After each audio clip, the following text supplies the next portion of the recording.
Really just speaking up, you know. And a great point guard like AR who's willing to pass and, you know, want to see me score and want to give up the ball.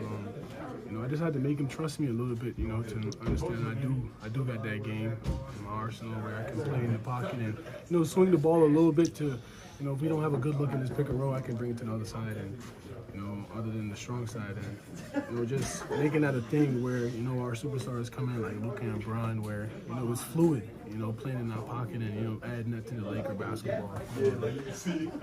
Deandre Ayton, I know when you signed with the Lakers this summer, you talked about your excitement of taking the floor. What was it like tonight? What stood out to you? It was most definitely I wanted to come home and, you know, hear the fans and, you know, feel that energy. So today was a good little warm welcome. I know it's not an official game, but it definitely showed some love to me, and I enjoyed it. You know, I played hard today, got a good sweat in, and yeah, we got the dub. Very efficient night for you offensively, 6 for 8 from the field, but I know the coaching staff's been excited about the way you're moving your feet defensively. What's the focus been there for you, and how did that play out tonight? Yeah, just really changing the narrative of protecting the rim on the defensive end. You know, JJ's really put it on me and put on emphasis that he wants his bigs protecting the rim. So I'm just trying to be a big part of that, man, to let the world know in the league know that I'm the Lakers center and I'm the anchor of the defense. Hey, what did you see from some of your guards tonight, starting with Austin Reaves? What's it like playing with Austin? Yeah, I told him he's phenomenal, especially this crafty shot creating. You know, I used to be on the other end of that, and you know, I'd be having wonders and be puzzled in my head. But now I know how to get him open and how he works and how he operates. And you know, he's fantastic. And you know, I'm just waiting for the rest of the superstars to join us. And you know, but some of our guys that came off the bench as well, they really did a good job executing with JJ1 out there, and just being vocal and you know, running the offense and playing defense that created our offense down the line. Last one for you. You just hinted at it. It sounds like Luka's going to play, hopefully, in 2 of the final 3 preseason games. How much are you looking forward to that as you guys get ready? Trust me, I talk about it every time. I tell him all the time. I can tell like you watching us play, and you're going to make things really easy. You just give me a little chuck and a little laugh, not to get me too excited. But you know, we working and we're going to be prepared for his arrival. Thanks, Deandre. Appreciate y'all. First of all, JJ said he thought you were fine. Just took that kind of knee from Pods. You're fine? Yeah, I'm good. I'm good. Just making sure. We were just talking to Deandre, and he spoke a lot about you and kind of what he's learning about your game. What have you seen from him, not just in the games, but in practice thus far? And what is that? What level of excitement does that give you for the season? Yeah, just how much skill he has. You know, people forget about when he was in Phoenix and how dominant he was there, and how he, you know, was one of the biggest reasons that team made it to the finals that year. You know, talent's high. You know, can play in the pick and roll, can protect the rim. So you know, we need that. We need him to flourish in that role. He was talking about this kind of learning how to do the screen roll work with you specifically, and how he likes your your ability to get by your guy. So sometimes he doesn't want to come and get in your way.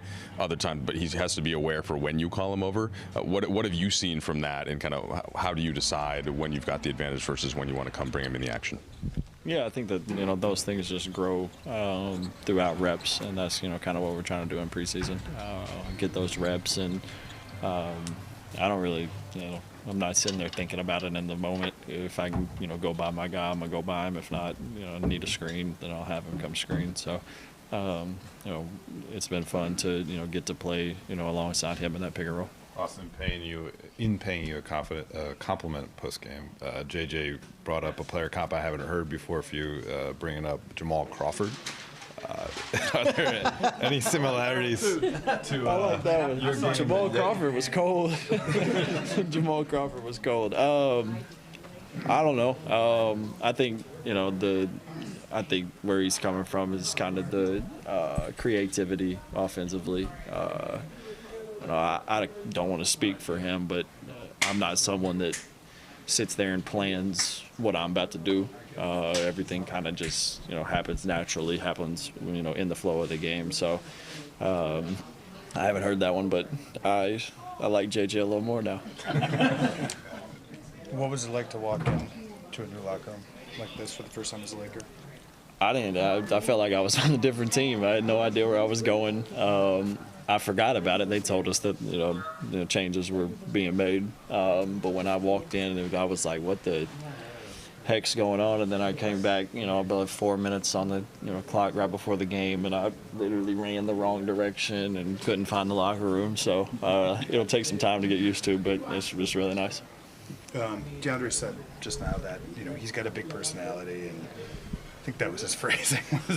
But that there have been guys in the team that have embraced it and have tried to work with him on things. And I'm just curious, how do you think he's fit in so far into this group? And obviously he's such a talented player. What can he do for you guys?